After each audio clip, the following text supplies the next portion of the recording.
Sa taong 2022, ang lungsod ng Tarlac ay mayroon pa ring alindog ng isang probinsyang dahan-dahang niyayakap ang pagbabago. Ang mga kalsada sa hapon ay pamilyar sa ingay ng mga tricycle na humaharurot at sa sigaw ng mga naglalakong nag-aalok ng kanilang paninda. Sa isang makipot na eskinita malapit sa palengke ng Tarlac, nakatayo ang isang simpleng mamihan na may karatulang gawa sa kahoy, kung saan ang pintura ay kupas na at halos hindi na mabasa ang nakasulat. Ngunit para sa mga taga roon, ang lugar na iyon ay sikat na sikat, ang mamihan ni Aling Maring. Hindi kailanman naging marangya ang itsura ng kainan. Ang bubong ay gawa sa lumang yero, ang pader ay kalahating semento at kalahating tabla. Ang mahahabang upuang kahoy ang nagsisilbing pwesto ng mga parokyano. Ngunit ang mismong kasimplehan nito ang nagbibigay ginhawa sa mga kumakain. Tuwing hapon, ang halimuyak ng sabaw na pinakuluan sa buto ng baka ay kumakalat mula sa malaking kaldero na nakasalang sa kalan, umaabot hanggang sa kalsada. Ang mabangong amoy na iyon ay tila isang magnet na humihila sa mga tao mula sa iba't ibang antas ng buhay. Si Aling Maring, isang babaeng malapit ng mag-50 anyos, ang laging nakatayo sa likod ng mesang kahoy. Medyo mataba ang kanyang pangangatawan at may maamong mukha. Halos palagi siyang nakangiti.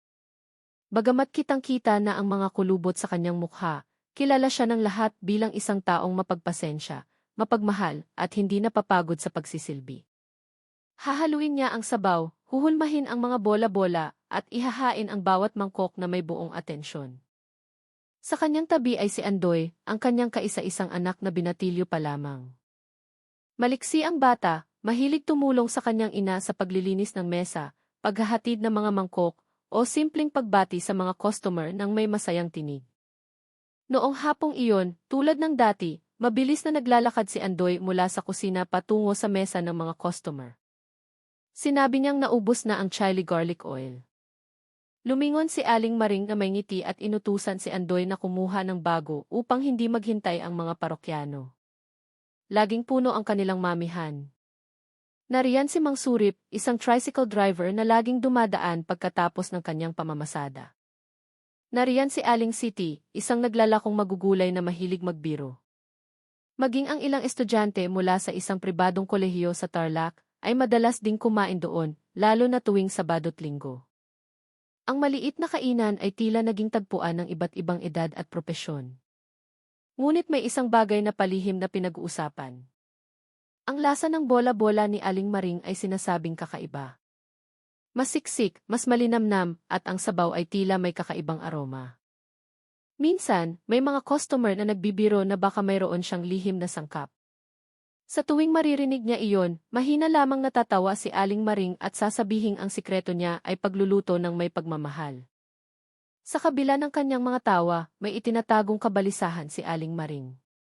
Nitong mga nakaraang buwan, nakakakuha siya ng mas murang suplay ng karne mula sa isang lalaking nagngangalang Sammy. Simple lang ang itsura ng lalaki, madalas dumating na may dalang itim na sako na puno ng karne. Tuwing 2 o 3 araw, bigla na lang siyang susulpot sa makipot na eskinita, ibababa ang kanyang dala at mabilis na aalis. Para kay Aling Maring, ang murang presyo ay tila isang biyaya. Dahil sa pandemya, maraming negosyo ang nagsara.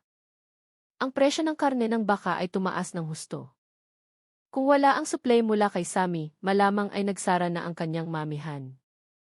Ngunit, ilang beses nang may napansin si Aling Maring na kakaiba sa amoy ng karne. Isang bahagyang masangsang na amoy, saglit lang at nawawala rin kapag naluto na. Sinubukan niyang baliwalain ito, iniisip na baka guni-guni niya lang. Noong hapong iyon, puno ng customer ang kainan. Abala si Andoy sa pagpupunas ng mga mesa habang si Aling Maring ay matyagang nagsisilbi. Sa isang sulok, nakaupo ang isang binatang hindi pamilyar, nagngangalang Ryan. Isa siyang mag-aaral ng abogasya mula sa Maynila na nagkataong may ginagawang pananaliksik sa Tarlac. Tinitigan niya ang mangkok ng mami sa kanyang harapan na may pagtataka. Pagkatapos ng unang subo, kumunot ang kanyang noo. Masarap, ngunit may kakaiba. Nilapitan siya ni Aling Maring at tinanong kung kumusta ang lasa. Sumagot si Ryan, masarap po, pero kakaiba. Sobrang siksik ng bola-bola ninyo. Mahinang tumawa si Aling Maring, sinusubukang itago ang kaba. Sinabi na lang niya kay Ryan na bumalik kung nagustuhan niya. Tumango si Ryan, bagamat puno ng tanong ang kanyang isipan. Pagsapit ng gabi, marami pa ring tao sa kainan. Sa labas, ang ilaw ng poste ay malamlam at ang mga bata ay nagtatakbuhan habang nagtatawanan. Walang sinuman ang nakakaalam na ang init ng hapong iyon ay malapit ng yugyugin ng isang nakakakilabot na balita. Kabilang sa mga customer ay isang lokal na mamamahayag na nagngangalang Dante. Sadya siyang pumunta hindi para kumain, kundi para maghanap ng materyales para sa kanyang susulatin. Matagal na niyang naririnig ang mga bulong-bulungan tungkol sa kakaibang lasa ng mami ni Aling Maring. Sa tingin na puno ng kuryosidad, pinagmasdan niya ang bawat mangkok na lumalabas mula sa kusina. Kilala si Dante bilang isang periodistang mahilig magpalaki ng kwento para mabilis mabenta sa lingguhang tabloid. Samantala, sa kabilang bahay, nakaupo si Aling Weng habang pinagmamasdan ang mamihan ni Aling Maring mula sa bintana. Puno ng inggit ang kanyang puso. Dati, nagtinda rin siya ng mami pero laging matumal. Ang makitang laging puno ang kainan ni Aling Maring ay hindi nagpapakalma sa kanya. Bumulong siya sa sarili, siguradong may kalokohan yan. Sa kanyang puso, naghihintay siya ng pagkakataon para pabagsakin si Aling Maring. Hindi kalayuan, sa isang maliit na kapilya, katatapos lang ni Tata Kimo na manguna sa isang pag-aaral ng Biblia para sa mga bata. Madalas siyang dumalaw sa kainan ni Aling Maring para humigop ng mainit na sabaw. Para sa kanya, si Aling Maring ay isang simpleng babae na taos-pusong nagsusumikap para sa kanyang anak. Ngunit noong gabing iyon, hindi niya alam kung bakit, mabigat ang kanyang pakiramdam. Tila mayroong mali sa paligid ng kainan. Sa gitna ng kasiyahan, biglang may naramdaman si Ryan na bumara sa kanyang dila. Tumigil siya sa pagnguya at maingat na inilabas ang isang maliit na bagay mula sa kanyang bibig. Sa kanyang palad, nakita niya ang isang maliit na piraso na maputla at kulay abo. Ang hugis nito ay pakurba, tila kuko ng tao. Kumabog ng malakas ang kanyang dibdib. Matagal niyang tinitigan ang bagay, umaasang nagkakamali siya, ngunit napakalinaw ng hugis nito. Nakita ni Aling Maring na nagbago ang mukha ni Ryan at tinanong kung may mali sa kanyang mami. Mabilis na isinara ni Ryan ang kanyang kamay, sinusubukang huwag gumawa ng gulo. Sumagot siya ng maikli na wala namang problema, na anghangan lang siya. Itinago niya ang piraso sa isang tissue, isinilid sa kanyang bulsa, at agad na nagbayad, umalis sa kainan ng nagmamadali. Habang naglalakad pa uwi, magulo ang kanyang isipan. Totoo ba ang nakita niya? Nagkataon lang ba o talagang kuko ng tao? Tumanggi si Ryan na isipin ang pinakamasamang posibilidad, ngunit ang kanyang instinct bilang isang mag-aaral ng batas ay nagsasabi sa kanya na nakatuklas siya ng isang bagay na maaaring yumanig sa buong lungsod. Gabi na at ang Tarlac ay tila payapa pa rin. Isinara ni Aling Maring ang kanyang kainan na may maamong ngiti tulad ng dati. Ngunit sa likod ng ngiting iyon, nagsisimula ng tumubo ang isang malaking pag-aalala. Walang nakakaalam na ang maliit na desisyon na tanggapin ang murang suplay ng karne mula kay Sammy ay magdadala kina Aling Maring at Andoy sa gitna ng isang malaking unos. Ang umaga sa Tarlac ay laging nagsisimula sa tilaok ng mga manok at sa ingay ng palengke na hindi kailanman nawawala ng tao. Sanay na si Aling Maring na gumising bago pa sumikat ang araw. Sisindihan niya ang kalan, ihahanda ang malaking kaldero, at pakukuluan ang buto ng baka para manuot ang lasa ng sabaw mula pa sa simula. Mahimbing pang natutulog si Andoy habang nagsisimula ng magtrabaho ang kanyang ina. Nagigising lamang ang bata kapag ang amoy ng sabaw ay pumuno na sa kanilang maliit na tahanan. Araw ng palengke noon. Ang mga kalsada sa paligid ng palengke ng Tarlac ay siksikan sa mga nagtitinda ng gulay, mga mamimili at sa ingay ng tawaran. Dahil nasa isang eskinita lang malapit doon ang mamihan ni Aling Maring, tuwing araw ng palengke ay mas marami silang customer. Ang mga pagod na mamimili ay karaniwang dumadaan para kumain bago umuwi. Tinutulungan ni Andoy ang kanyang ina sa pag-aayos ng mga mesa, paghahanda ng mga bote ng toyo, chili garlic oil at suka. Bagamat binatilyo pa lamang, sanay na siyang magtrabaho ng husto. Maliksi ang kanyang mga kamay, nagniningning ang kanyang mga mata. Sa tuwing may dumarating na customer, ipinagmamalaki niyang natutulungan niya ang kanyang ina. Ngunit sa kaibuturan ng kanyang puso, madalas din siyang naaawa sa pagod na mukha ng kanyang ina. Pagsapit ng tanghali, puno na ang kainan. Si Mang Surip, na araw-araw na pumaparada sa sakayan ng tricycle, ay nakaupo sa mahabang bangko. Sumigaw siya ng malakas na ihanda na ang kanyang extra order. Umiti si Andoy at inihatid ang order habang tumatakbo ng bahagya. Sa kabilang banda, si Aling Siti na nagtitinda ng gulay ay nakikipagbiruan sa isang estudyanteng kumakain. Mainit at palakaibigan ang kapaligiran. Sa gitna ng kagalakan, muling lumitaw si Dante, ang lokal na mamamahayag. Umorder siya ng isang mangkok ng mami, ngunit ang kanyang mga mata ay mas madalas na umiikot para magmasid. Isinusulat niya ang mga maliliit na detalye sa kanyang maliit na kwaderno, mula sa kung sino ang dumarating hanggang sa kung paano ang itsura ni Aling Maring habang nagsisilbi. Sa kanyang isipan, ang chismis tungkol sa kakaibang lasa ng mami ay maaaring maging isang malaking balita. Naghihintay lang siya ng tamang pagkakataon.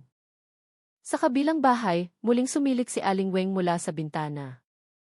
Lalong hindi siya mapakali nang makitang hindi naubusan ng customer ang kainan ni Aling Maring. Matagal na siyang tumigil sa pagtitinda dahil palagi siyang nalulugi. Uminit ang kanyang ulo. Sa tuwing naririnig niya ang isang customer na pumupuri sa sarap ng mami ni Maring, bumubulong siya sa sarili na malalaman din ng mga tao ang madilim na sikreto sa likod ng kainan na iyon. Samantala, si Tata Kimo, nakatatapos lang magturo sa mga bata sa kapilya, ay dumating sa kainan bago maghapon. Umupo siya sa isang upuan malapit sa pinto habang humihigop ng sabaw. Ang kanyang mainit na ngiti ay laging nagbibigay ng kapayapaan. Madalas niyang payuhan si Aling Maring na maging matyaga sa harap ng mga pagsubok sa buhay. Sa paningin ni Tata Kimo, si Aling Maring ay isang babaeng nagsusumikap para sa kanyang anak. Ngunit noong araw na iyon, tila mas malungkot si Aling Maring kaysa karaniwan. Patuloy siyang nagsisilbi ng may ngiti, ngunit madalas ay lumilipad ang kanyang isip. Napansin ito ni Andoy nang may pag-aalala. Nang medyo humupa na ang mga customer, lumapit si Andoy at nagtanong ng mahina kung bakit madalas tulala ang kanyang ina. Lumingon si Aling Maring sandali at sumagot na pagod lang siya. Ngunit sa kanyang puso may mas malalim na alalahanin. Ilang beses na niyang naramdaman na kakaiba ang amoy ng karne mula kay Sammy. Minsan, nang buksan niya ang sako, isang matapang na amoy ang halos nagpasuka sa kanya. Ngunit pagkatapos maluto na may mga pampalasa, nawawala ang amoy na iyon na para bang hindi umiral. Sinubukan niyang kumbinsihin ang sarili na problema lang iyon sa pag-iimbak. Ngunit ang alalahanin ay lalong mahirap baliwalain. Pagsapit ng gabi, marami pa ring customer. Dumating ang ilang estudyante para magkwentuhan habang kumakain. Nagbiro sila na ang mami ni Aling Maring ay tila may kakaibang lasa kumpara sa ibang kainan. Isa sa kanila ang nagsabi na baka mailihim na sangkap. Nagtawanan ang lahat, kasama si Aling Maring na pilit itinatago ang kaba. Palihim na pinagmasdan ni Andoy ang mukha ng kanyang ina. Ang ngiti ay tila pilit. Sa kanyang puso, nag-aalala siya. Gusto niyang magtanong patungkol sa supply ng karne, ngunit takot siyang masaktan ang damdamin ng kanyang ina. Umaasa na lang siya na maayos ang lahat. Nang malapit nang magsara ang kainan, dumaan si Aling Weng sa harapan at nagbigay ng isang masamang tingin. Sinabi niya ng pabulong, ngunit sapat na malakas para marinig ng ilang customer, na ang lasa ng mami ni Maring ay talagang kakaiba, hindi tulad ng ordinaryong karne ng baka. Ang mga salitang iyon ay nagpalingon sa ilang tao. Mapait na umiti si Aling Maring habang nagliligpit ng mesa. Ngunit, lalo siyang nalungkot. Noong gabing iyon, muling dumating si Ryan sa kainan. Sa pagkakataong ito, mas matagal siyang umupo, pinagmamasdan ang paligid. Mula nang matagpuan niya ang kakaibang piraso sa kanyang mangkok, hindi na siya mapakali. Sinubukan niyang umakto ng normal para hindi maghinala. Ngunit ang kanyang tingin ay paminsan-minsan ay napupunta sa malaking kaldero sa kusina. Napansin ni Tata Kimo na nakaupo pa rin sa sulok, si Ryan. Nagtanong siya ng may magiliw na tono, ngayon ka lang ba napadpad dito, iho? Bahagyang humiti si Ryan at sinabing napadaan lang siya. Sa kanyang isip, gulong-gulo si Ryan. Hindi niya alam kung kanino niya ibabahagi ang kanyang natuklasan. Kung magkamali siya ng salita, maaaring maging paninirang puri ito kay Aling Maring na halata namang tapat. Ngunit kung mananahimik siya, baka hindi kailanman malaman ang katotohanan. Gabi na. Pagkatapos umalis ng huling customer, isinara ni Aling Maring ang kainan na may pagod na mukha. Tumulong si Andoy sa pagliligpit ng mga upuan. Sa likod ng pagod, mayroong ginhawa dahil lumipas ang araw ng walang gulo, ngunit ang alalahanin ay nananatili sa kanyang puso. Samantala, sa kanyang bahay, si Aling Weng ay nakaupo habang may isinusulat sa isang kwaderno. Plano niyang puntahan ang isang periodista para ikalat ang tsismis tungkol sa kakaibang mami. Sa kanyang isipan, ito ay isang ginintuang pagkakataon para pabagsakin si Aling Maring at isara ang kainan na laging nagbibigay sa kanya ng inggit. Sa ibang lugar, isinusulat ni Dante ang isang draft ng balita na may nakakaintrigang pamagat. Wala pa siyang matibay na ebidensya, ngunit naniniwala siyang sapat na ang tsismis para maging interesado ang mga mambabasa. Kailangan lang niya ng isang maliit na insidente para simulan ang gulo. Habang si Ryan ay bumalik sa kanyang tinutuluyang boarding house na may mabigat na kalooban. Binuksan niya ang ilaw sa kanyang mesa at binuksan ang tissue na itinatago niya. Nandoon pa rin ang maliit na piraso. Masyadong malinaw ang hugis nito. Imposibleng cartilage lang. Naalala niya ang maamong mukha ni Aling Maring at ang tawa ni Andoy. Nag-aalangan ang kanyang puso. Ngunit bilang isang magiging tagapagpatupad ng batas, alam niyang hindi siya dapat manahimik. Sa maliit na kapilya, tinapos ni Tata Kimo ang kanyang panalangin sa gabi na may pabulong na hiling na protektahan ng Diyos ang kanilang komunidad mula sa paninirang puri at panganib. Mabigat pa rin ang kanyang pakiramdam na tila may paparating na bagyo. Noong gabing iyon, ang Tarlac ay tila payapa.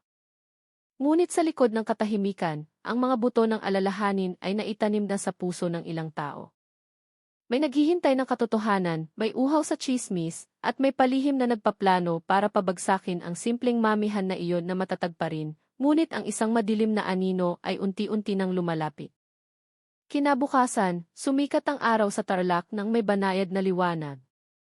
Nasa kusina na si Aling Maring mula pa noong madaling araw. Maliksi ang kanyang mga kamay sa paghahanda ng mga bola-bola.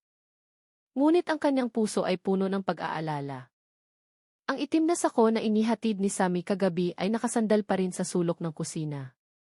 Ang bahagyang masangsang na amoy ay muli niyang naamoy. Sinubukan niyang takpan ang kanyang ilong ng tela at ibinuhos ang laman ng sako sa mesa.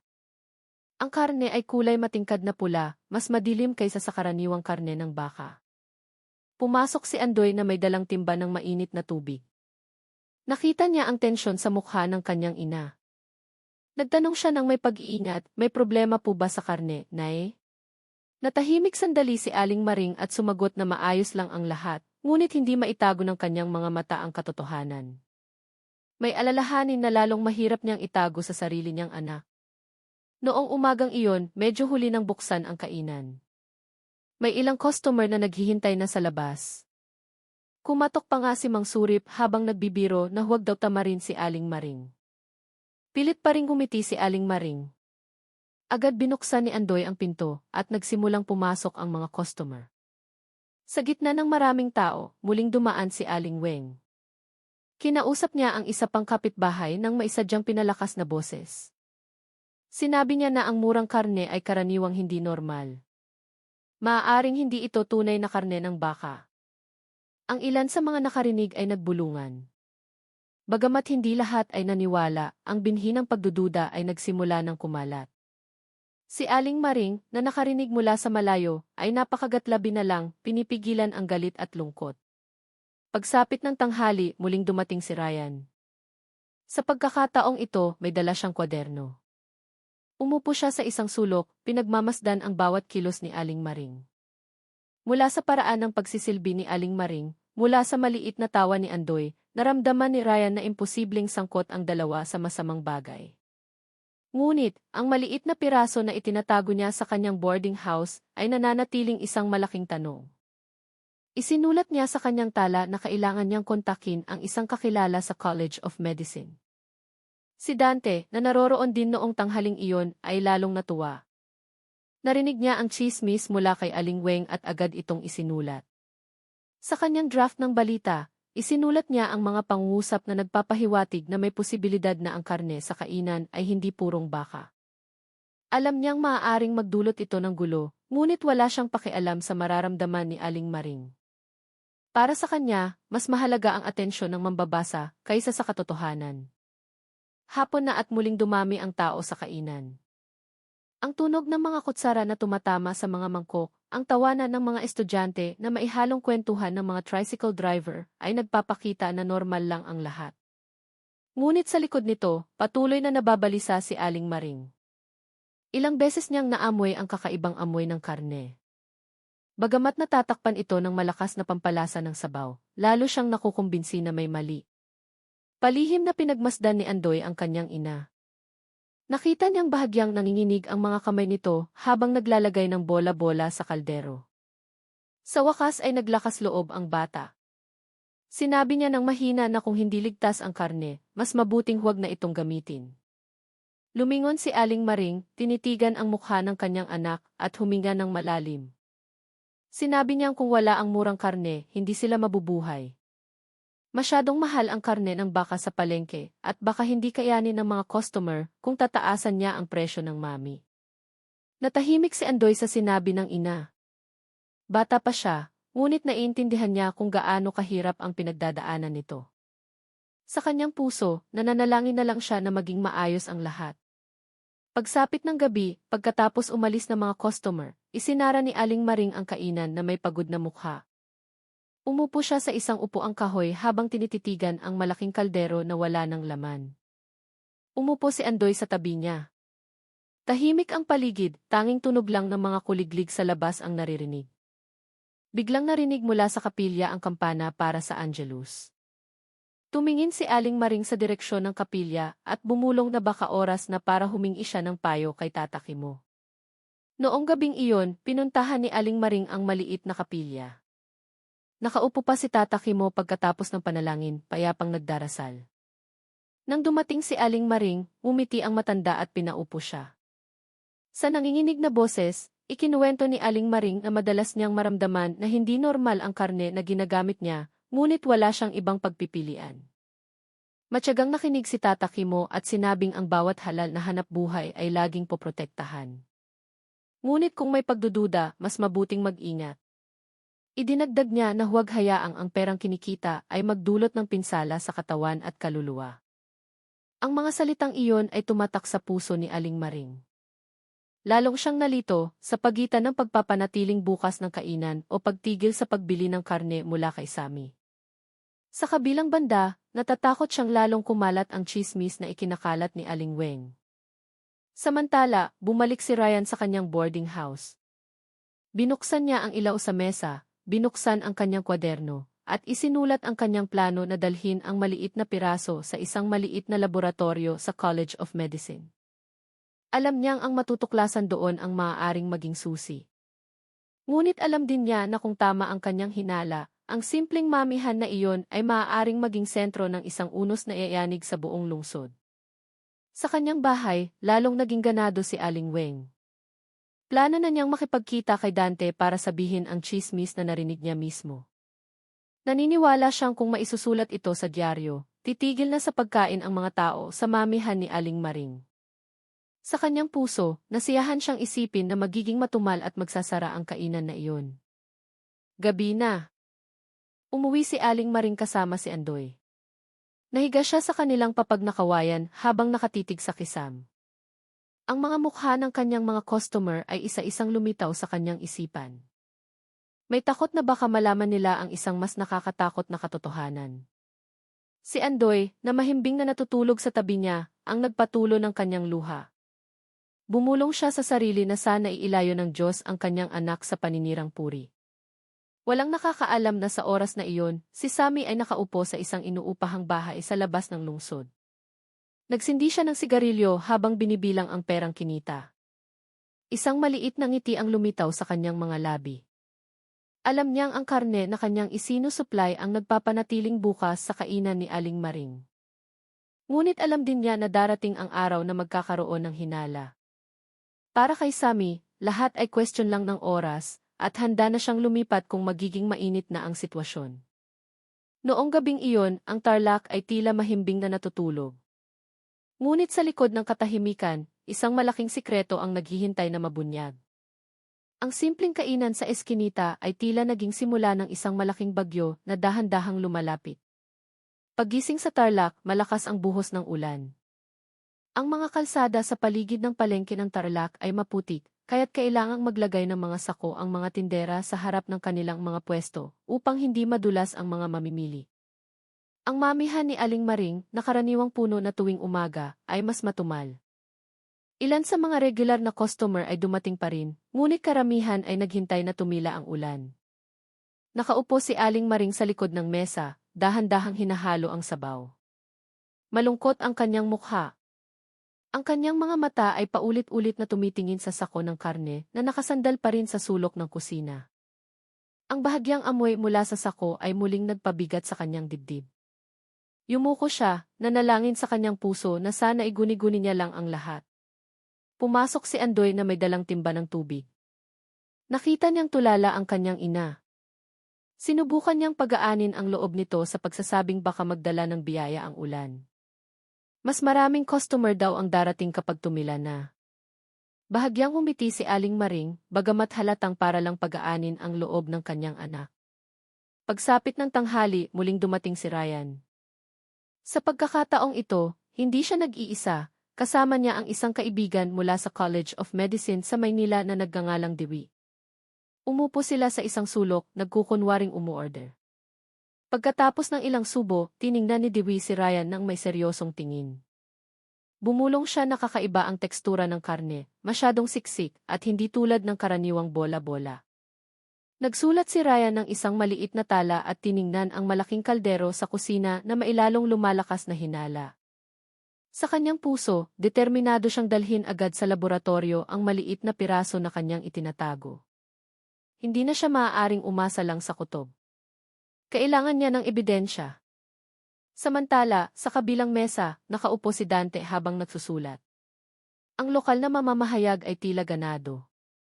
Narinig na niya ang tsismis mula kay Aling Weng at ngayon ay nararamdaman niyang may matibay na siyang dahilan para magsulat ng mas sensational na balita. Sa kanyang kwaderno, isinulat niya ang isang malaking pamagat na may nakakaintrigang tono. Para sa kanya, ang tsismis na pinalaki ay mas interesante kaysa sa katotohanan. Si Aling Weng naman ay lalong naging abala sa pagkakalat ng usapan. Kinausap niya ang mga kapitbahay na ang karne sa mamihan ni Maring ay hindi purong baka.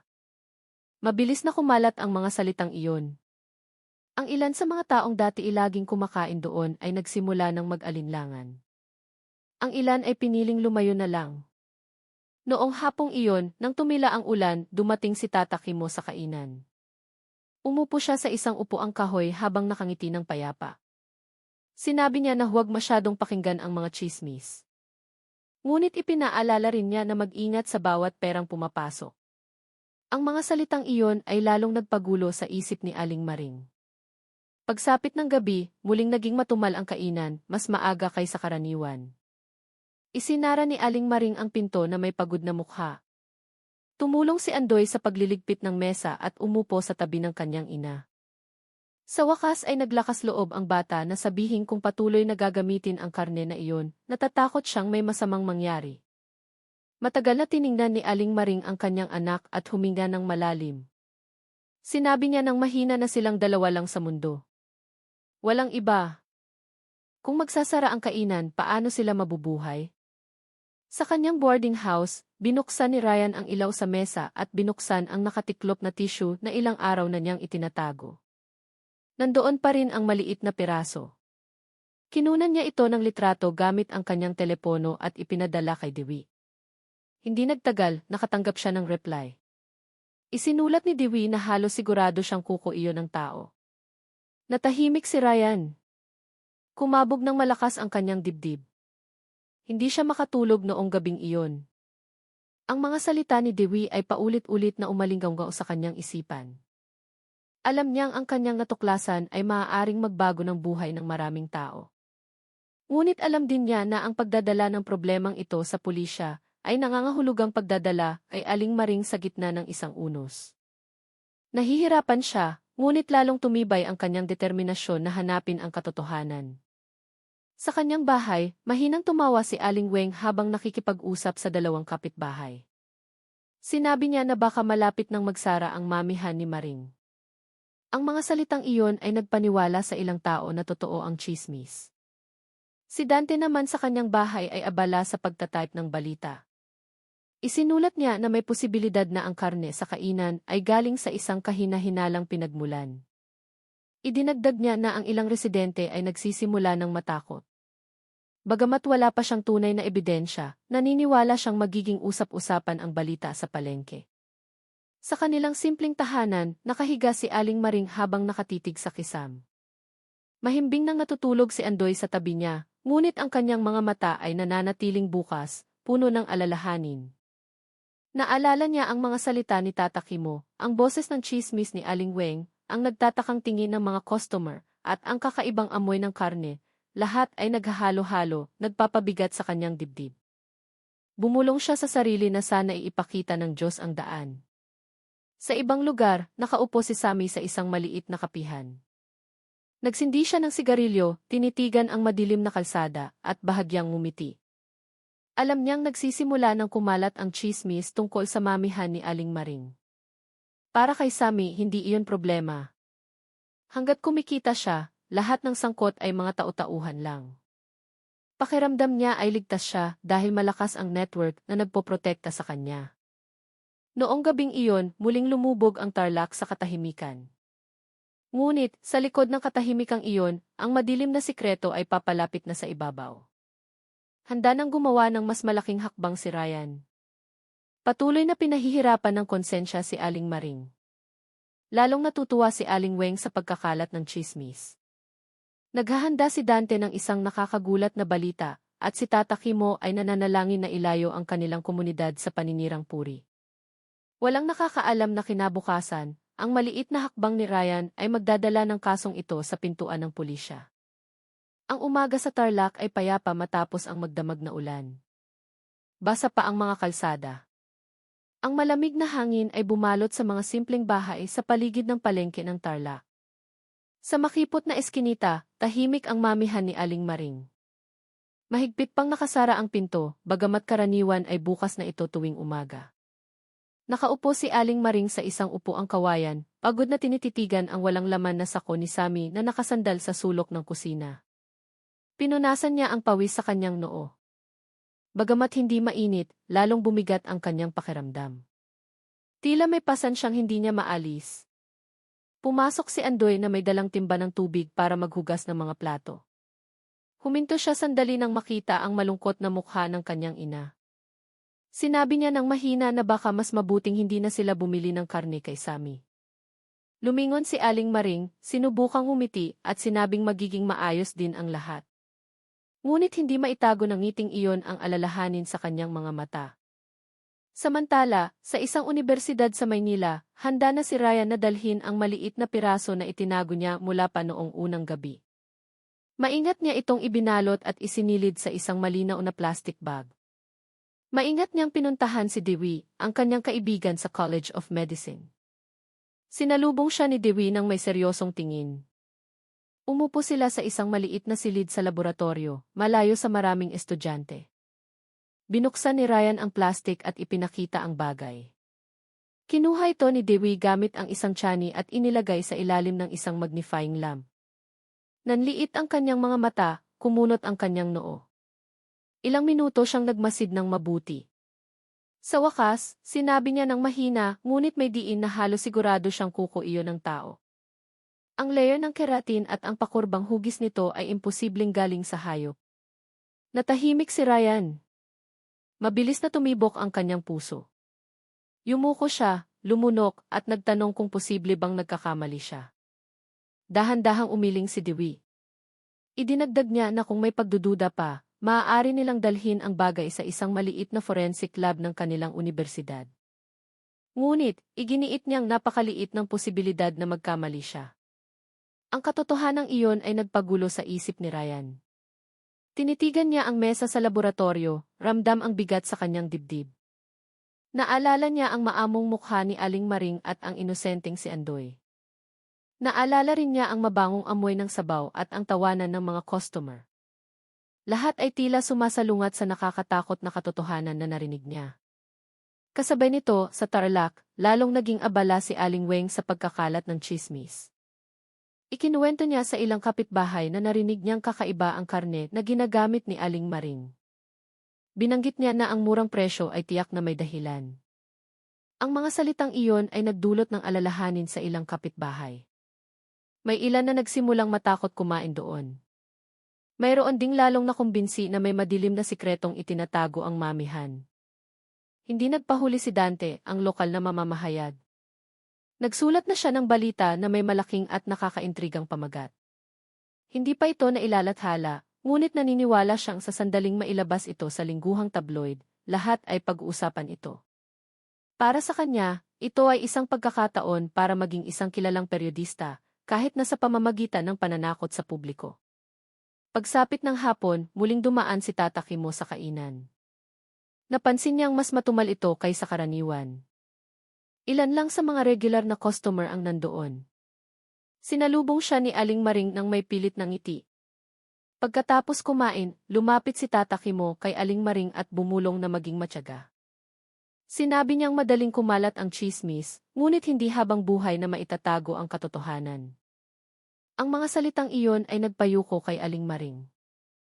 Halos tumulo ang kanyang mga luha. Gabi na, bumalik si Ryan sa kanyang boarding house. Binuksan niya ang ilaw sa mesa at umupo, tulala. Ang kanyang mga tala ay nakabukas sa kanyang harapan. Isinulat niyang napakalaki ng katotohanan ito para itago niya mag-isa. Alam niyang ang susunod na hakbang ay ang mag-report sa mga otoridad. Ngunit nag-aalangan ang kanyang puso. Iniisip niya kung ano ang mararamdaman ni Aling Maring kapag narinig niya ang akusasyon. Sa kanilang bahay, umupo si Aling Maring kasama si Andoy. Kumain sila ng simpleng kanin at pritong tokwa. Tiningnan ni Andoy ang kanyang ina at sinabing ayaw na niyang patuloy na magsismis ang mga tao. Gusto niyang maging payapa ang kanyang ina. Mahigpit na niyakap ni Aling Maring ang kanyang anak, pinipigilan ang pag-iyak. Sa kanyang puso, nanalangin siyang humupa na ang bagyo. Ngunit ang gabing iyon ay naging simula pa lang ng isang mas malaking unos. Nagpasya na si Ryan na sa susunod na umaga, dadalhin niya ang ebidensya sa pulisya. Hindi na niya kayang magpanggap na maayos lang ang lahat. Ang kanyang instinct bilang isang magiging tagapagpatupad ng batas ay nagtulak sa kanya na kumilos. Sa kabilang banda, nakaupo si Sammy sa kanyang inuupahang bahay habang nanonood ng isang lumang telebisyon. Ang balita tungkol sa patuloy na pagtaas ng presyo ng karne ng baka ay nagpangiti sa kanya. Pakiramdam niya ay ligtas siya dahil dumarami ang mga kainan na natutukso sa murang presyo na kanyang inaalo. Wala siyang pakialam kung sino ang bumibili. Para sa kanya, lahat ay tungkol sa pera. Hindi niya alam na ang isa sa kanyang mga hakbang ay nagsisimula ng magbunyag ng madilim na sikretong kanyang itinatago. Noong gabing iyon, ang Tarlac ay tila payapa sa labas. Ang ilaw ng poste ay malamlam, ang tunog ng mga kuliglig ay pumuno sa hangin.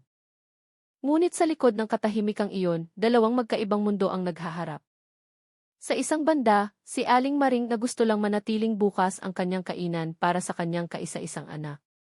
Sa kabilang banda, si Ryan na may dalang ebidensya na mayroong isang bagay na mas nakakatakot sa likod ng isang simpleng mangkok ng mami. Kinabukasan, ang desisyon ni Ryan ay magbubukas ng daan para sa isang opisyal na investigasyon. At mula noon, ang buhay ni Aling Maring ay hindi na magiging pareho.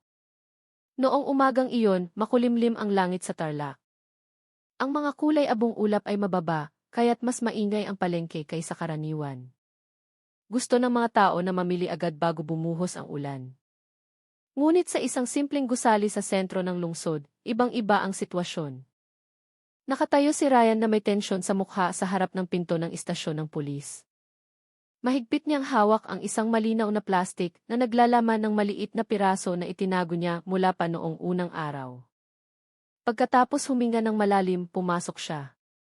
Isang batang investigador ang sumalubong sa kanya, tinatanong ang kanyang sadya.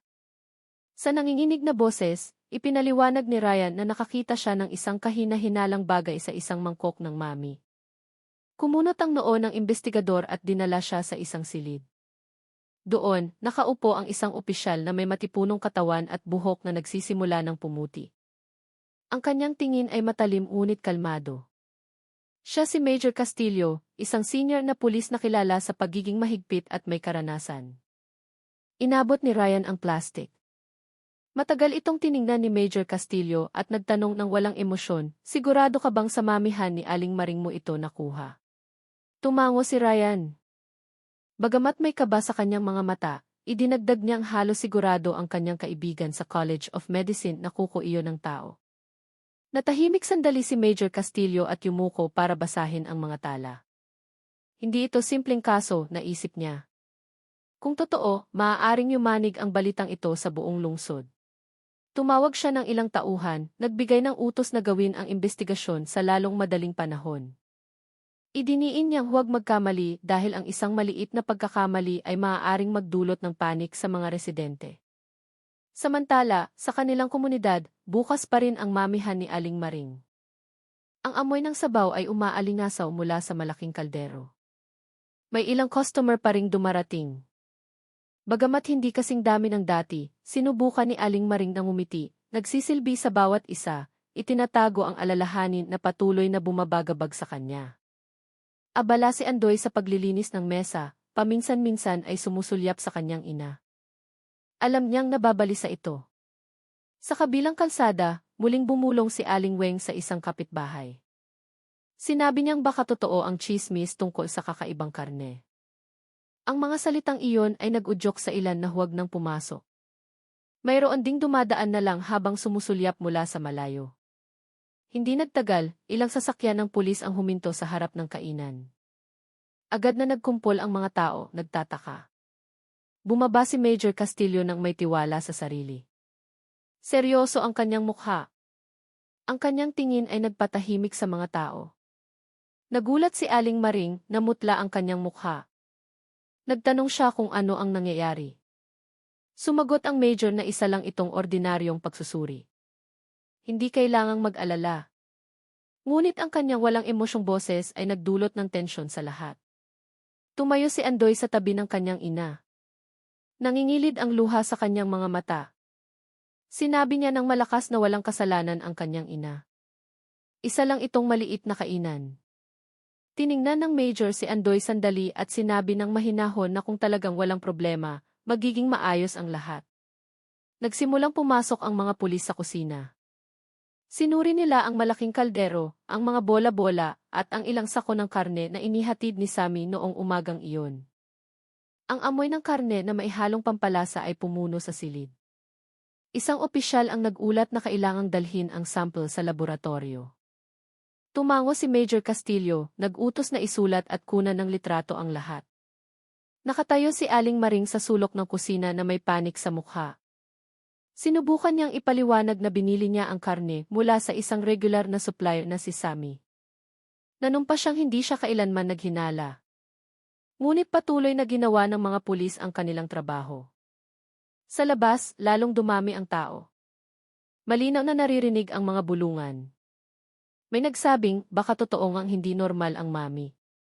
Mayroon ding nagsisisi dahil kumain pa sila doon ilang araw na ang nakalipas. Sa gitna ng mga tao, si Dante, ang lokal na mamamahayag, ay ngumiti ng may kasiyahan.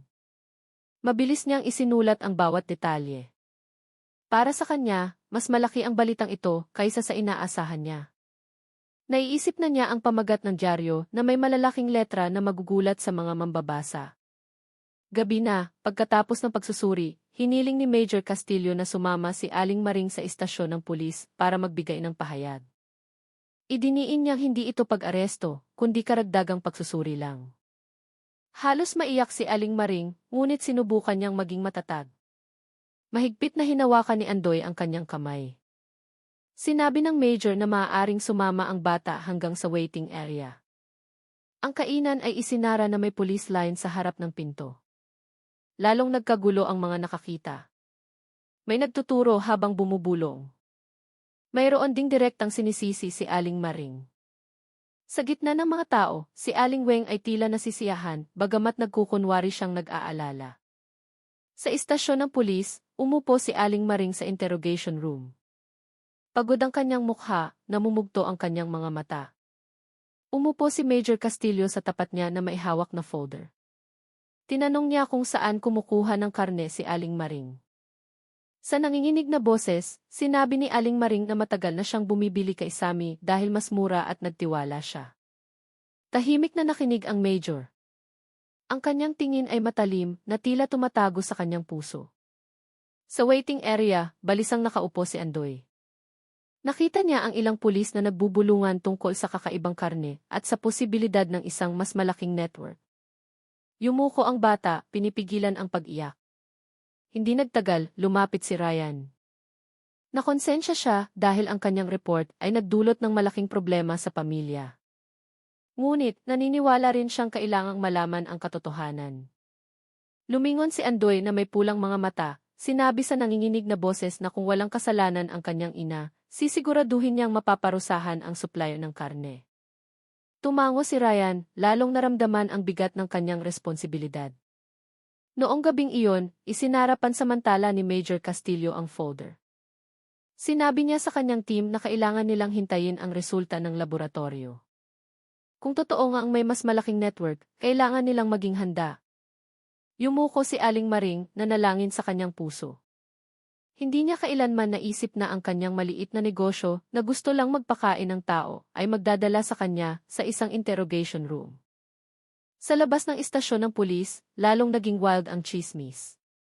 Ang pangalan ng mamihan ni Aling Maring ay nagsimulang banggitin bilang sentro ng isang misteryo. Ang ilan ay natakot. Ang ilan ay nagalit at ang ilan ay gusto lang malaman. Ang Tarlac na karaniwang payapa ay nagsimula ng magkagulo. Ang mga araw sa istasyon ng pulis ay tila napakahaba para kay Aling Maring. Mula nang dalhin siya para sa interogasyon, halos hindi na siya makatulog. Sa tuwing ipipikit niya ang kanyang mga mata, ang mga mukha ng mga customer na pinagsilbihan niya ay isa-isang lumilitaw, na tila humihingi ng sagot. Si Andoy ay tapat na sumasama sa kanya sa waiting area, bagamat hindi pinapayagang pumasok kapag nagtatrabaho ang mga investigador. Nakaupo si Major Castillo sa kanyang opisina, tinititigan ang mga folder na nakatambak sa kanyang mesa. Kabilang sa mga iyon, may isang ulat na pinakahihintay niya, ang resulta ng laboratory test mula sa sample ng karne na kinuha sa mamihan ni Aling Maring. Nang dumating ang isang opisyal na may dalang brown envelope, agad itong binuksan ni Castillo. Nanliit ang kanyang mga mata, binabasa ang bawat detalye. Malamig na pawis ang lumabas sa kanyang noo. Ang sample ng karne ay napatunayang mailamang human tissue. Hindi lang isa, kundi may indikasyon na galing ito sa higit sa isang tao. Mabilis na isinara ni Major Castillo ang folder, huminga ng malalim. Kung lalabas ang balitang ito, magkakagulo ang lungsod na ito, bulong niya. Ngunit, hindi habang buhay na maitatago ang kasamaan. Kinabukasan, isang periodista ang nakakuha ng impormasyon mula sa isang insider sa laboratorio. Si Dante, na matagal nang naghihintay ng mainit na balita, ay agad na nagsulat ng isang malaking pamagat sa lingguhang tabloid. Hinihinalang karne ng tao sa bola-bola sa Tarlac, may-ari ng kainan, inimbestigahan ng pulisya. Ang pamagat na iyon ay pumuno sa front page, nagdulot ng gulo sa palengke, sa mga kalsada, at maging sa social media ng mga residente. Binasa ni Aling Weng ang dyaryo habang bahagyang nakangiti. Naniniwala siyang tama ang kanyang hinala mula pa sa simula. Agad niya itong ikinuwento sa mga kapitbahay ng malakas, lalong pinalala ang tsismis. May naniwala, may nagalit, at may nagpanik dahil naramdaman nilang matagal na silang customer ng kainan. Sa maliit na komunidad kung saan naroon ang mamihan ni Aling Maring, biglang nagbago ang sitwasyon. Dati, ang tunog ng tawanan at kasiyahan ang laging pumupuno sa eskinita. Ngayon, ang kainan ay nakakandado na may police line sa harap. Nagkumpol ang mga tao, nagtuturo habang nagsitsismisan. May sumigaw na kumain pa sila ng 2 mangkok doon ilang araw na ang nakalipas. May nagsabi na ang kakaibang lasa pala ay may nakakatakot na dahilan. Si Andoy, na umuwi sandali sa kanilang bahay para kumuha ng damit, ay yumuko habang naglalakad. Ilang bata ang nanukso sa kanya mula sa malayo, tinatawag siyang anak ng nagbebenta ng bola-bola na gawa sa tao. Tumulo ang kanyang luha, ngunit mabilis siyang tumakbo nang hindi lumilingon. Sa istasyon ng pulis, tinawag ni Major Castillo si Ryan bilang unang saksi. Tiningnan niya ang binata ng seryoso. Sinabi niyang ang report ni Ryan ay nagdulot ng malaking gulo at ngayon ay pinipilit ng publiko ang pulisya na kumilos ng mabilis. Yumuko si Ryan na konsensya. Ipinaliwanag niyang hindi niya intensyon na gumawa ng ganito kalaking gulo. Gusto lang niya ng katotohanan. Tiningnan siya ni Major Castillo ng matalim, ngunit may pag-unawa. Dahil sa tapang mong mag-report, nabuksan ang kasong ito. Pero kailangan mong maging handa. Ang mga taong sangkot ay maaaring hindi basta-basta. Dahan-dahang tumango si Ryan, na pagtantong ang maliit na hakbang niya sa pag-abot ng ebidensya, ay nagdala sa kanya sa gitna ng isang mas malaking problema. Noong gabing iyon, muling tinawag si Aling Maring sa interrogation room. Maputla ang kanyang mukha, namumugto ang kanyang mga mata dahil sa pag-iyak. Inilagay ni Major Castillo ang resulta ng lab report sa harap niya. Sa mabigat na boses, sinabi niyang malinaw na ipinapakita ng resulta na may human tissue sa karne na ibinebenta. Ano, Aling Maring? Itatanggi mo pa ba? Humagulgol si Aling Maring. Diyos ko, wala po akong alam, sir. Bumibili lang ako kay Sammy. Hindi ko po alam kung saan galing. Natatakot po akong marinig ito. Matagal siyang tiningnan ni Major Castillo. Sa itsura ni Aling Maring, mas nakikita niya ang panik at kawalang alam kaysa sa pagkakasala. Kung ganoon, si Sammy ang susi. Maaari mo bang ikwento ang lahat tungkol sa kanya? Sa nanginginig na boses, ikinuwento ni Aling Maring ang lahat. Kung paano laging dumarating si Sammy tuwing hapon na may dalang itim na sako. Kung paano mas mura ang karne niya. Kung paano, para lang mapanatiling bukas ang kainan, pinili niyang magtiwala. Sa ibang lugar, nakaupo si Sammy sa isang maruming inuupahang bahay. Ang lumang telebisyon sa sulok ay nagpapalabas ng balita tungkol sa kaso ng bola-bola na gawa sa tao na nagdulot ng gulo. Malamig ang kanyang mukha, ngunit may maliit na ngiti sa kanyang mga labi. So, nakarating na sa pulis, bulong niya. Nagsindi siya ng sigarilyo, huminga ng usok habang nakatitig sa screen. Kung ganoon, oras na para lumipat ako ng lugar. Kinabukasan, puno ng mga periodista ang istasyon ng pulis. Nagkumpol sila, nagtatanong tungkol sa progreso ng kaso. Tumayo si Major Castillo sa harap nila. Seryoso ang kanyang mukha. Sinabi niyang totoo nga ang may natagpo ang human tissue sa sample ng karne. Ngunit hindi pa masisiguro ng pulisya kung sino talaga ang may pananagutan. Hiniling niya sa publiko na maging kalmado at huwag maging mapanghusga. Ngunit hindi napigilan ng mga salitang iyon ang gulo. Sa labas ng istasyon ng pulis, isang grupo ng mga residente ang sumisigaw, hinihiling na parusahan si Aling Maring. Ang ilan ay gusto pang puntahan ang kanyang bahay. Mahigpit na hinawakan ni Andoy ang kamay ng kanyang ina. Hindi ka nag-iisa, Nay. Naniniwala ako sa'yo. Napigilan lang ni Aling Maring ang kanyang luha, alam na ang daan tungo sa katotohanan ay magiging mahaba at puno ng pagsubok. Noong gabing iyon, hindi na payapa ang Tarlac. Ang mga kalsada ay puno ng usapan ng mga tao. Ang mga diaryo ay nagkalat. Lalong naging wild ang tsismis. Sa gitna ng lahat ng kaguluhan, ang pangalan ni Aling Maring ay nagbago mula sa isang maamong nagbebenta ng mami tungo sa isang suspect sa mata ng publiko. Ang mga sumunod na araw ay naging isang bangungot para kay Aling Maring. Mula nang ianunsyo ang resulta ng laboratorio, naging matalim ang tingin ng mga tao sa tuwing lalabas siya. May nagsasara ng pinto sa sandaling makita siyang dumaan. Mayroon ding direktang nagmumura, tinatawag siyang manloloko na nagpakain sa mga tao ng ipinagbabawal na karne. Yumuko na lang siya, hinihila si Andoy para magmadali pa uwi, sinusubukang huwag pakinggan ang masasakit na salita. Sa bahay, tahimik na nakaupo si Andoy sa isang sulok. Abala ang kanyang mga kamay sa pagguhit sa isang kwaderno. Lumapit si Aling Maring at tiningnan ang simpleng guhit, isang ina at anak na nakatayo sa ilalim ng police line, napapalibutan ng mga taong nagtuturo na may galit na mga mukha. Nadurog ang puso ni Aling Maring. Mahigpit niyang niyakap si Andoy habang pinipigilan ang pag-iyak. Bumulong ang bata, ayaw ko pong patuloy na magalit ang mga tao sa'yo, Nay. Samantala, sa istasyon ng pulis, nagdao si Major Castillo ng isang maliit na pulong kasama ang kanyang team. Sinabi niyang malinaw na ang kasong ito ay hindi lang tungkol sa isang maliit na kainan. Si Sammy ay isang pinto lamang patungo sa isang mas malaking network. Nag-utos siyang ikalat ang sketch ng mukha ni Sammy sa lahat ng unit. Idiniin din niyang mahigpit na bantayan si Ryan dahil bilang pangunahing saksi, maaaring maging target siya para patahimikin. Natahimik si Ryan nang marinig iyon. Hindi niya kailanman naramdaman na magiging ganito kapanganib ang kanyang buhay dahil lang sa isang mangkok ng mami. Ngunit sa kanyang puso, alam niyang kailangang malaman ang katotohanan. Ayaw niyang may iba pang mabiktima kung hahayaan lang ang network na ito. Sa kanilang komunidad, lalong naging matapang si Aling Weng. Sadya niyang ikinalat ang kwento na si Aling Maring ay matagal nang alam na hindi baka ang karne. Sinabi niyang ang murang presyo ay tiyak na may madilim na dahilan.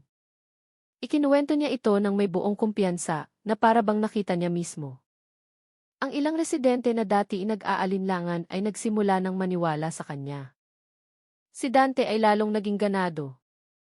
Sumulat siya ng isang follow-up na artikulo sa kanyang diaryo. Inilarawan niya si Aling Maring bilang pangunahing salarin. Bagamat walang kumpletong ebidensya, nagdagdag siya ng mga sensational na detalye para lalong maging interesado ang mga mambabasa. Ang balitang iyon ay lalong sumira sa pangalan ni Aling Maring sa mata ng publiko. Ngunit hindi lahat ay naniwala sa tsismis. Muling ipinaalala ni Tata Kimo sa kanyang mga parokyano pagkatapos ng panalangin sa kapilya. Sinabi niyang huwag basta-basta mag-akusa bago maging malinaw ang ebidensya. Idiniin niyang maaaring si Aling Maring ay isang biktima lamang. Ang ilang residente ay natahimik nang marinig ang payong iyon, bagamat hindi lahat ay nakinig. Sa kabilang bahagi ng lungsod, lalong nabalisa si Sammy. Alam niyang hinahanap na siya ng pulisya. Nag-empake siya sa kanyang inuupahang bahay, isinilid ang mga gamit sa isang sako. Ngunit hindi siya nag-iisa. Isang lalaking malaki ang katawan ang nakaupo sa harap niya, malamig ang tingin. Sinabi nitong dahil sa kapabayaan ni Sammy, lahat ng mata ay nakatuon na ngayon sa Tarlac. Kung mabubunyag ang sindikato, walang halaga ang buhay ni Sammy. Lumunok si Sammy, tensyonado ang kanyang mukha. Sinubukan niyang maging kalmado, sinabing si Aling Maring na ang ginawang scapegoat. Lahat ay abala sa pagsisisi sa kanya. Hindi sumagot ang malaking lalaki, matalim lang na tumingin, kaya't lalong naipit si Sammy. Noong gabing iyon, nagsimulang makaramdam ng kakaiba si Ryan sa kanyang boarding house. Mula nang umuwi siya mula sa istasyon ng pulis, naramdaman niyang may sumusunod sa kanya mula sa malayo. Lumingon siya ng ilang beses, ngunit wala siyang nakita. Pagdating niya sa harap ng pinto ng kanyang tinutuluyan, nakakita siya ng isang maliit na bato na nakalagay sa sahig. Kumabog ang kanyang puso. Alam niyang hindi ito aksidente, kundi isang mensahe para tumigil siya. Sa kanilang simpleng tahanan, sinubukan ni Aling Maring na pakalmahin ang sarili. Ngunit, patuloy siyang pinahihirapan ng takot. Alam niyang biktima lang siya, ngunit lahat ay hinusgahan na siya. Umupo si Andoy sa tabi niya, sinubukang aliwin sa mga inosenteng salita na balang araw ay malalaman din ng mga tao ang katotohanan. Hinaplos ni Aling Maring ang ulo ng kanyang anak, sinubukang umiti kahit na tumutulo pa rin ang kanyang luha.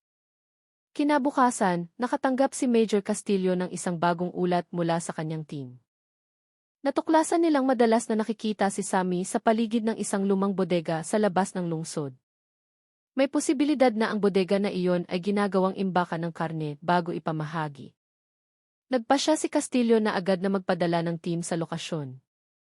Nagbilin siyang mag-ingat ang lahat dahil maaaring wala ng tao sa bodega. Nang makarating ang balitang iyon sa mga periodista, muling sumulat si Dante ng may sensational na tono. Isinulat niyang natuklasan ng pulisya ang isang lihim na bodega kung saan itinatago ang karne ng tao. Bagamat nagsisimula pa lang ang investigasyon. Ang isinulat niya ay lalong nagdulot ng gulo sa mga residente. Lalong lumala ang tsismis. Ang ilan ay nagsimula ng magsulat ng mga mapanirang salita sa bakod ng bahay ni Aling Maring. May nagbato ng maliit na bato sa bubong ng bahay sa gabi. Tiningnan ni Andoy ang kanyang ina na may galit sa mukha. Ngunit pinakalma siya ni Aling Maring. Sinabi niyang huwag gumanti. Hayaan na lang ang panahon ang magpapatunay. Noong gabing iyon, muling dinalaw ni Major Castillo si Ryan. Sinabi niyang napakahalaga ng saksing ito at kaya't ililipat siya sa isang safe house. Tumango si Ryan kahit na maputla ang kanyang mukha. Alam niyang lalong nagiging totoo ang banta.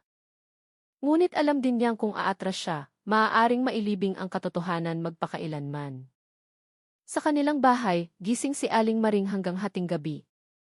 Pinagmasdan niya ang mukha ni Andoy na mahimbing na natutulog. Tumulo ang kanyang luha. Nanalangin siyang ilayo ang kanyang anak sa galit at paninirang puri. Alam niyang malayo pa sa paghupa ang bagyo.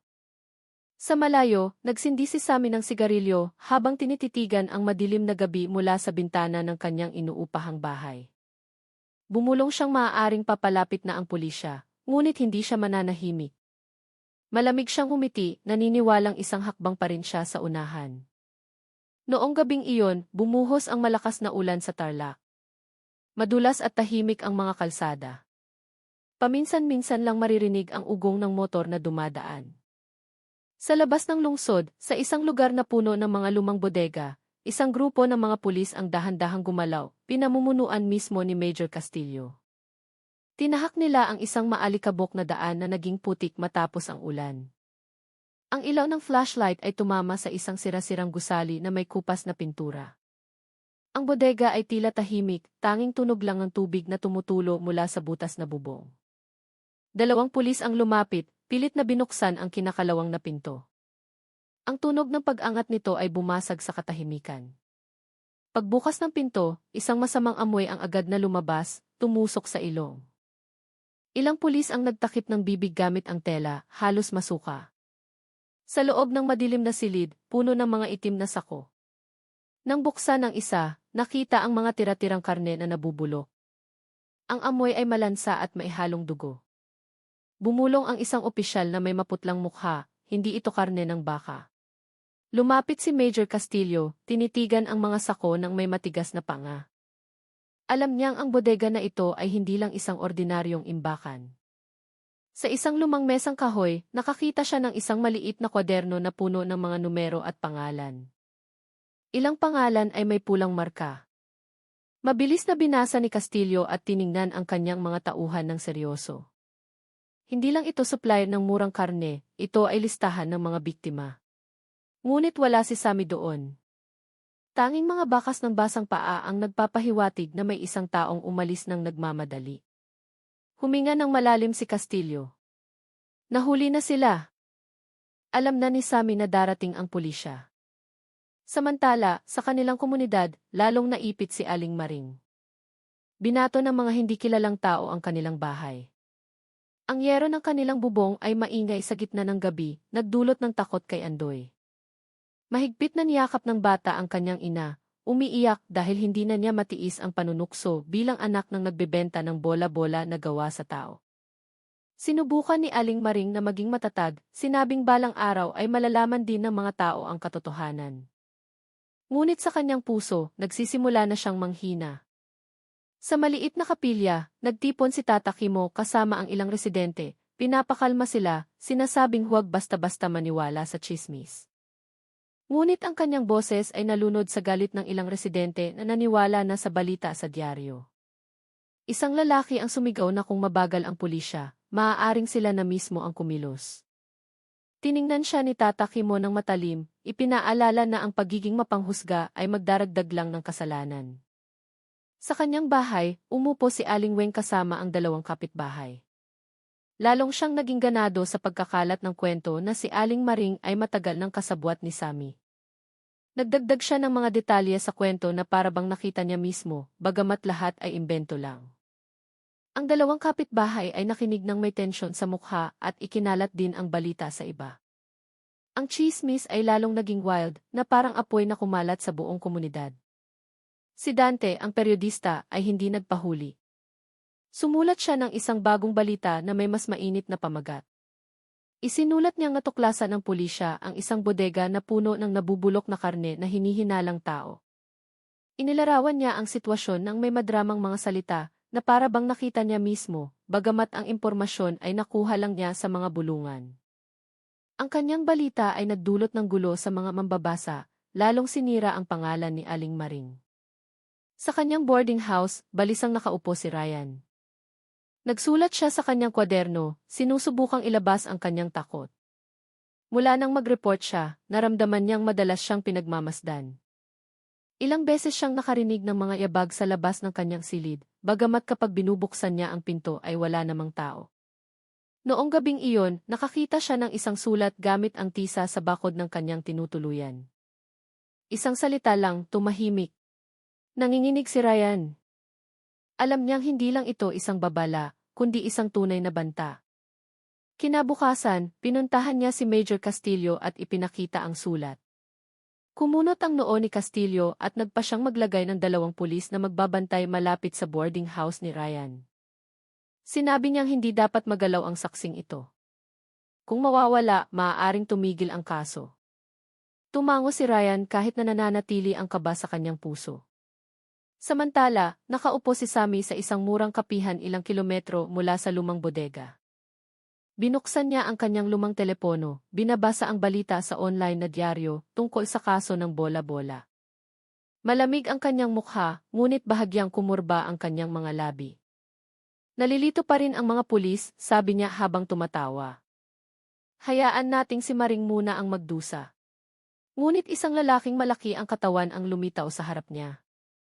Seryoso ang kanyang mukha, malamig ang kanyang boses. Masyado kang pabaya, Sammy. Dahil sa pagkalat ng supply mo, lahat ng mata ay nakatuon na ngayon sa lungsod na ito. Sinubukan ni Sammy na maging kalmado, sinabing ang babae ay naging scapegoat na at maaari siyang lumipat sa ibang lungsod anumang oras. Yumuko ang lalaki, tinitigan siya ng matalim. Huwag mong kalimutan kung sino ang nagpopondo sa iyo. Kung malalaman ng organisasyon, mas mura pa ang buhay mo kaysa sa karne na ibinebenta mo. Nanigas ang mukha ni Sammy. Sa unang pagkakataon, napagtanto niyang isa lang siyang tau-tauhan sa isang mas malaking laro. Sa kanilang simpleng tahanan, nakaluhod si Aling Maring sa kanyang banig, nanalangin habang tumutulo ang luha. Hiniling niyang malinis agad ang kanyang pangalan. Umupo si Andoy sa tabi niya, hinawakan ang kamay ng kanyang ina. Bumulong siyang naniniwala siyang walang kasalanan ang kanyang ina. Ang mga inosenteng salitang iyon ay nagbigay kay Aling Maring ng kaunting lakas para magpatuloy. Noong gabing iyon, lumubog ang Tarlac sa alalahanin. Sinusubukan ng pulisya na hanapin ang bakas ni Sammy. Lalong naging wild ang mga residente sa tsismis. Lalong naging agresibo ang mga periodista sa pagsusulat ng balita. At sa likod ng lahat ng ito, isang mas malaking madilim na sindikato ang nag-aayos ng kanilang susunod na hakbang. Noong tanghaling iyon, mainit ang sikat ng araw sa Tarlac. Maingay ang mga kalsada dahil sa trapiko. Ngunit, ang kalooban ng mga residente ay puno pa rin ng alalahanin. Mula nang ilathala ng dyaryo ang balita tungkol sa bodega na puno ng mga sako ng nabubulok na karne, lalong naging usap-usapan ang pangalan ni Aling Maring. Ang makipot na eskinita kung saan naroon ang kanyang kainan ay tahimik na ngayon. Ang karatulang kahoy na dati puno ng usok ng sabaw ng mami ay nababalutan na lang ng alikabok at police line. Sa istasyon ng pulis, nakatayo si Major Castillo sa harap ng isang malaking board na puno ng mga litrato at tala. May sketch ng mukha ni Sammy, litrato ng mga itim na sako mula sa bodega, at isang listahan ng mga pangalan na natagpuan sa kwaderno. Isang pulang linya ang nag-ugnay sa lahat, bumubuo ng isang pattern na lalong nagiging malinaw. Sinabi ni Castillo sa kanyang team na si Sammy ay hindi lang isang maliit na supplier. Bahagi siya ng isang malaking network. Isang batang pulis ang nagtaas ng kamay, nagtanong kung saan ibinebenta ang mga organo. Seryosong tumingin si Castillo, sumagot na hindi lang ito tungkol sa bola-bola, kundi sa human trafficking. Ang tira-tirang karne ay ibinebenta ng mura para mawala ang bakas. Ang mga salitang iyon ay nagpatahimik sa silid. Lahat ay napagtanto kung gaano kalaki ang kasong kanilang hinaharap. Samantala, sa kanilang bahay, lalong nalungkot si Aling Maring. Mula nang lalong naging wild ang tsismis, ilang tao ang nagsimulang magbato sa bubong ng kanilang bahay. Mayroon ding nagsulat ng mga mapanirang salita sa bakod. Si Andoy, bagamat bata pa, ay sinubukang palakasin ang loob ng kanyang ina. Winalis niya ang mga basag na bote sa kanilang bakuran. Nay, huwag kang matakot. Pwede silang magalit, pero balang araw malalaman din nila ang katotohanan. Hinaplos ni Aling Maring ang ulo ng kanyang anak, pinipigilan ang pag-iyak. Sinabi niyang malakas lang siya dahil kay Andoy. Kung hindi dahil sa bata, baka sumuko na siya. Ngunit sa kaibuturan ng kanyang puso, nagsisimula na siyang manghina. Paano kung hindi kailanman malaman ang katotohanan? Paano kung maniniwala ang lahat magpakailanman na may kasalanan siya?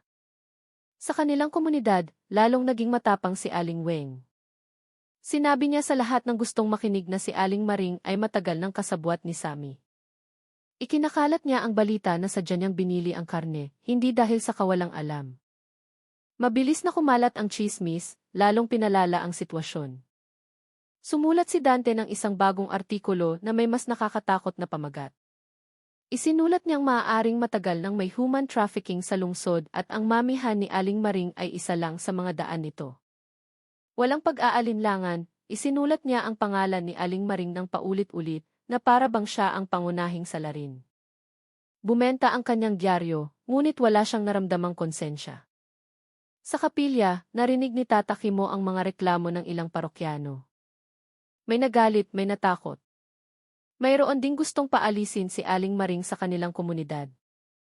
Tumayo si Tata Kimo ng may mahinahong boses, ipinaalala na kailangan ng ebidensya ang katotohanan. Sinabi niya kung si Aling Maring ay isang biktima, isang malaking kasalanan ang naghihintay sa mga nag-aakusa. Ang ilan ay natahimik, ang ilan ay nanatiling matigas ang ulo. Gabi na, inilipat si Ryan sa isang safe house ng pulisya. 2 opisyal ang nagbabantay sa labas ng pinto. Ngunit patuloy pa rin siyang pinahihirapan ng takot. Nagsulat siya sa kanyang kwaderno, inilalabas ang kanyang alalahanin. Bakit ako? Bakit ako ang nakatuklas nito? Ngunit tumigil siya sa pagsusulat, tinitigan ang blankong pader. Kung hindi ako, baka walang nakakaalam.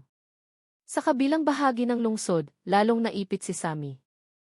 Alam niyang nagsisimula ng matuklasan ng pulisya ang pattern ng paggalaw ng itim na sasakyan na karaniwan niyang ginagamit. Ang sasakyan ay naitalang pumapasok at lumalabas ng Tarlac tuwing 2 linggo. Balisang nakaupo si Sammy, nagsindi ng sigarilyo, at sinabi sa kanyang tauhan na kailangan na nilang magbago ng ruta. Ngunit ang malaking lalaki na koneksyon sa network ay nagsabi ng malamig, hindi tayo ang magbabago ng ruta, ikaw ang kailangang maglinis. Kasama ang saksi. Nanigas ang mukha ni Sammy. Alam niya ang ibig sabihin ng mga salitang iyon. Kailangang patahimikin si Ryan. Kung kailangan, mawala. Sa kanilang bahay, umupo si Aling Maring sa madilim na sala kasama si Andoy. Sadyang pinatay ang ilaw dahil takot silang muling batuhin. Mula sa labas, narinig ang boses ng mga batang nanunukso. Mahigpit na hinawakan ni Andoy ang kamay ng kanyang ina. Huwag mo silang pakinggan, Nay. Naniniwala akong wala kang kasalanan. Ang mga inosenteng salitang iyon ay muling nagpatulo ng luha ni Aling Maring. Kinabukasan, nakatanggap si Major Castillo ng isang bagong ulat. Natuklasan ng pulisya ang isang key footage. Isang itim na sasakyan ang huminto sandali malapit sa bodega bago tumuloy sa highway. Ang plaka ay nakarehistro sa isang kumpanya ng logistics sa Cebu. Ngunit pagkatapos suriin, ang kumpanya ay isang peking address lang. Matagal na tiningnan ni Castillo ang tala. Alam niyang mas malaki ang network na ito kaysa sa inaasahan. Sa kabilang banda, nakipagkita si Aling Weng kay Dante. Masigla niyang ikinuwento ang pinakabagong tsismis. Sinabi niyang hindi lang bumibili ng karne si Aling Maring, kundi alam din niya mula pa sa simula kung ano ang ibinebenta niya. Mabilis na isinulat ni Dante, nagniningning ang kanyang mga mata. Naramdaman niyang mas magiging mainit ang susunod na balita. Si Sammy sa kanyang pinagtataguan ay lalong naipit. Alam niyang papalapit na ang pulisya. Binuksan niya ang kanyang lumang telepono, binabasa ang balita tungkol sa kanya sa online media. Mahina siyang nagmura. Kung ganoon, oras na para kumilos ako ng mas mabilis. Tumawag siya sa isang tao mula sa network, nag-utos na patahimikin agad ang pangunahing saksi sa gabing iyon. Dahan-dahang dumilim ang gabi sa Tarlac. Ang ambon ay nagdagdag sa malungkot na kapaligiran. Sa safe house, balisang nakaupo si Ryan. Hindi niya alam na noong gabing iyon, ang mga tauhan ni Sammy ay papunta na sa kanyang kinaroroonan. Noong gabing iyon, binalot ng kadiliman ang Tarlac. Ang ulan ay nag-iwan ng mga sanaw sa kalsada at ang malamig na hangin ay tumatago sa buto. Sa NLEX-Texplex Interchange, isang grupo ng mga armadong pulis ang nakahanda na. Ang mga patrol car ay nakaparada sa malayo para hindi mahalata. Ang malamlam na ilaw ng poste ay paminsan-minsan ay kumikislap, nagdaragdag sa tensyon. Nakatayo si Major Castillo sa harap ng kanyang team, nakasuot ng itim na jacket. Puno ng konsentrasyon ang kanyang mukha. Lahat ng posisyon handa. Tandaan, huwag gagalaw hanggat hindi ko sinasabi. Ang kanyang boses ay walang emosyon ngunit matatag, kaya't lahat ay tumango. Mabagal na lumipas ang mga segundo. Ang hangin ay nagdala ng amoy ng basang lupa. Lahat ay naghihintay sa isang bagay, ang pagdating ng itim na sasakyan na susi sa investigasyon. Samantala, sa safe house, balisang nakaupo si Ryan. 2 pulis ang nagbabantay sa labas ng pinto. Ngunit hindi nabawasan ang kanyang kaba. Tinitigan niya ang kanyang kwaderno, ngunit nanginginig ang kanyang mga kamay kaya't hirap siyang magsulat. Biglang nawalan ng kuryente, naging madilim ang bahay, tanging tunog lang ng mga kuliglig sa labas ang naririnig. Nagulat si Ryan, kinakapa ang isang flashlight. Doon niya narinig ang mga yabag na papalapit, dahan-dahan ngunit tiyak. Dahan-dahang bumukas ang pinto. Mula sa labas, narinig ang isang mabigat na bulong, tumigil ka na sa pagsasalita. Kung hindi, ikaw ang susunod. Natahimik si Ryan. Malamig na pawis ang bumasa sa kanyang likod. Pumasok ang 2 anino. Isa sa kanila ay may hawak na kutsilyo. Tumahimik ka o mamamatay ka, bulong ng lalaki. Umatras si Ryan. Ang kanyang likod ay dumikit sa pader. Sinubukan niyang mag-isip ng mabilis, inaalala ang basic self-defense na natutunan niya mula sa pulisya. Nang maging pabaya ang lalaki, sinipa ni Ryan ang isang maliit na mesa. Nahulog ang kutsilyo, naging magulo ang silid. Tumakbo si Ryan patungo sa bintana, binasag ito gamit ang kanyang katawan, at tumalon palabas kahit na nasugatan siya. Sumigaw sa galit ang 2 lalaki, hinabol siya sa dilim. Sa interchange, sa wakas ay dumating ang isang itim na sasakyan. Ang plaka ay tumugma sa data mula sa kiki. Dahan-dahang umandar ang sasakyan na para bang hindi alam na minamanmanan ito. Target, papasok. Lahat ng unit, handa, bulong ng isang pulis sa radyo. Itinaas ni Castillo ang kanyang kamay, nagbigay ng senyas. Ngunit biglang naghinala ang driver. Lumingon siya sa kanan at kaliwa at biglang inapakan ang gas. Mabilis na umarangkada ang sasakyan. Sumigaw si Castillo, habulin. Umalingaw-ngaw ang mga sirena sa gabi. Ang itim na sasakyan ay umikot-ikot sa kalsada, sinusubukang tumakas sa isang alternatibong ruta. Hinabol ng mga pulis mula sa likod, sinara ang lahat ng labasan. Inutos ni Castillo na barilin ang gulong kung kinakailangan. Isang pulis ang nagtaas ng baril, tinutok sa likurang gulong at binaril. Sumabog ang gulong, umikot ang sasakyan bago tuluyang bumangga sa isang barrier. Agad na pinalibutan ng mga pulis. Nakatutok ang mga baril. Sinubukang lumaban ng 2 lalaki sa loob, ngunit sa huli ay sumuko. Nang suriin ang trunk, lahat ay natahimik. Sa loob, may isang cooler na puno ng kahina-hinalang karne, nakabalot sa makapal na plastik, amoy formalin. Ilang pulis ang nagtakip ng ilong. Maputla ang kanilang mga mukha. Kinuyom ni Castillo ang kanyang kamao. Ito ang ebidensya na matagal na nating hinahanap. Samantala, tumatakbo si Ryan sa isang tahimik na kalsada. Sugatan ang kanyang katawan. Nagdurugo ang kanyang mga kamay dahil sa basag na salamin. Hinihingal siya. Ngunit patuloy siyang tumakbo. Ang tunog ng mga yabag ng mga humahabol sa kanya ay papalapit. Sa malayo, nakita niya ang ilaw ng isang sasakyan ng pulis na dumadaan. Sa natitirang lakas, sumigaw siya ng malakas. Tulong, pulis! Ang boses niya ay sapat na malakas para huminto ang patrol car. Dalawang pulis ang agad na bumaba, tumakbo palapit kay Ryan na halos matumba na. Nanginginig ang kanyang katawan, maputla ang kanyang mukha. Sinabi niya ng pautal-utal, gusto nila akong patayin. Agad siyang isinakay ng mga pulis sa sasakyan, dinala palayo na may umaalingaw na sirena. Ang mga humahabol sa kanya, nang makita iyon, ay tumakas sa ibang direksyon na pagtantong bigo ang kanilang misyon. Ang gabing iyon ay naging isang gabi ng pagpapasya. Nahuli ng pulisya ang itim na sasakyan na may mahalagang ebidensya. Samantala, nakaligtas si Ryan sa tangkang pagpatay. Ngunit alam ni Major Castillo na simula pa lang ito. Ang sindikatong kanilang hinaharap ay mas malaki pa kaysa sa isang driver at mga duwag na bayaran. Tinitigan niya ang sirang itim na sasakyan sa harap niya, bumulong. Nagsisimula pa lang ang laro nila. Sa kabilang bahagi ng lungsod, muling nagtipon si Aling Weng kasama ang mga kapitbahay. Ikinuwento niya ang pinakabagong tsismis, sa pagkakataong ito ay may mas malaking sigla. Sinabi niyang malapit nang makulong si Aling Maring. Ang dalawang kapitbahay ay nakinig ng may tensyon sa mukha at ikinalat din ito. Si Aling Maring, na narinig ang balita mula sa iba, ay umiyak na lang. Sumulat si Dante ng isang bagong artikulo tungkol sa tagumpay ng pulisya sa paghuli sa itim na sasakyan. Isinulat niya ito ng may madramang estilo, idinagdag na malaki ang posibilidad na sangkot pa rin si Aling Maring. Wala siyang pakialam kung totoo ito o hindi. Ang mahalaga ay bumenta ang kanyang dyaryo.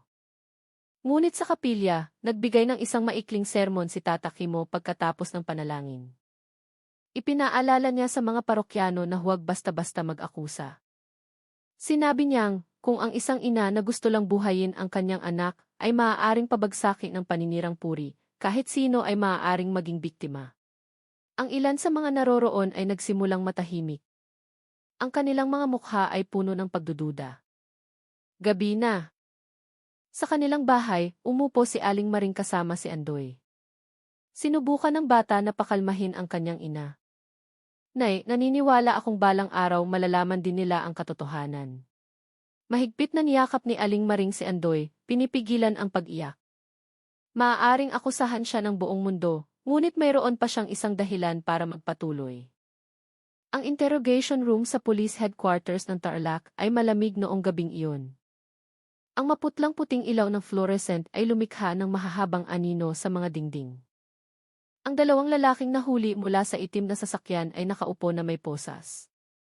Matigas ang kanilang mga mukha, ngunit may alalahanin sa kanilang mga mata. Pumasok si Major Castillo ng may kalmadong hakbang. May dala siyang makapal na folder na puno ng mga litrato at record mula sa operasyon. Inilagay niya ito sa mesa ng may malakas na tunog. Kung matalino kayo, uuwi kayo sa inyong mga selda ng payapa ngayong gabi. Pero kung matigas ang ulo ninyo, bukas, ang pangalan ninyo ay nasa lahat na ng dyaryo bilang mga kilabot na kriminal. Ano ang pipiliin ninyo? Suminghal ang isang lalaki. Driver lang kami, sir. Wala kaming alam. Bahagyang umisi si Castillo. Binuksan niya ang folder, ipinakita ang litrato ng cooler na puno ng karne na amoy formalin. Ang mga driver ay karaniwang nagdadala ng pasahero. Hindi ganitong laman ng trunk. Kaya huwag ninyong sayangin ang oras ko. Nagsimulang mabalisa ang lalaki, yumuko, ngunit nanatiling tahimik. Ngunit ang kanyang kasama ay hindi kasing tatag. Malamig na pawis ang dumaloy mula sa kanyang noo. Sa nanginginig na boses, sinabi niya, inutusan lang kaming maghatid. Handa na ang mga gamit sa tuwing darating kami. Hindi namin alam kung ano ang laman. Malakas na kumatok si Castillo sa mesa. Saan ang bodega? Sabihin ninyo ang address. Kinagat ng lalaki ang kanyang labi at yumuko ng mas malalim. Isang abandonadong bodega sa lumang pantalan. Pero sumusumpa ako, hindi kami kailanman pumasok. Handa na ang lahat sa tuwing darating kami. Mabilis na nagsulat si Castillo. Mabilis na tumibok ang kanyang puso. Ibig sabihin, may bagong lead silang masusundan. Sa labas ng interrogation room, nakaupo si Ryan na may benda sa kamay. Katatapos lang niyang sumailalim sa medical check-up matapos ang insidente sa safe house. Bagamat masakit ang kanyang katawan, matalas ang kanyang mga mata sa pagmamasid sa bawat pulis na pumapasok at lumalabas. Lumabas sandali si Castillo, lumapit sa kanya. Malaking bagay ang ginawa mo kagabi. Kung hindi ka lumaban, baka wala ka na ngayon. Yumuko si Ryan, mahina ang kanyang boses. Sir, hindi sila titigil, di ba? Huminga ng malalim si Castillo. Hindi, pero hindi rin kami titigil. Tinapik niya ang balikat ni Ryan, sinusubukang magbigay ng kapanatagan. Sa kabilang bahagi ng lungsod, nakatanggap si Sammy ng balita na nahuli ang kanilang itim na sasakyan. Namutla ang kanyang mukha, nanginginig ang kanyang mga kamay habang kinukuyom ang sigarilyo. Tanga, paano sila nahuli ng ganoon kadali? Sigaw niya sa kanyang tauhan. Sumagot ang isang tauhan ng may takot, Sir, sinara na ng pulisya ang lahat ng ruta. Malamang matagal na silang nagmamanman. Kailangan nating humanap ng ibang paraan. Natahimik si Sammy sandali at biglang kumislap ang kanyang mga mata. Kung ganoon, baliktarin natin ang sitwasyon. Kung may saksi ang pulisya, gawin nating pabigat sa kanila ang saksing iyon. Nagsindi siya ulit ng sigarilyo. Madilim ang kanyang mukha. Sa kanilang maliit na bahay, tiningnan ni Aling Maring si Andoy na natutulog sa tabi niya. Malungkot pa rin ang mukha ng bata. Sa tuwing maririnig niya ang mga taong pinag-uusapan ang bola-bola, yumuyuko si Andoy, pinipigilan ang pag-iyak. Hinaplos ni Maring ang ulo ng kanyang anak, na nalangin ng mahina. Diyos ko, wag mo pong hayaang masira ang anak ko dahil sa paninirang puring ito. Ngunit patuloy na kumalat ang paninirang puri. Umupo si